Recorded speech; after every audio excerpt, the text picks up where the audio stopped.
Milan, tvoja prvá otázka. Obsahujúci veľa minerály a iných látok, ktoré pri jej striadmej konzumácii blahodárne pôsobia na ľudský organizmus. Je v ňom zastúpenie veľa minerály.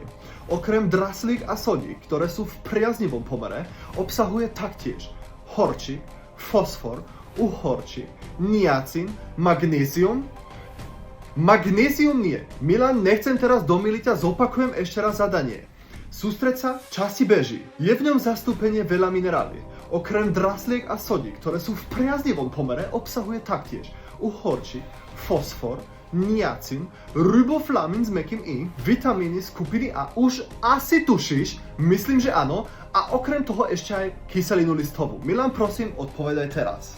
Neviem. To mi je veľmi ľúto, že nevieš. Pivo také ľahké bolo. Čo? Však pivo nič není, aké one. Milan, nevešaj hlavu, stále môžeš dobehnúť. Máš pred sebou 13 otázok a 7 sekúnd. Dáme jingle?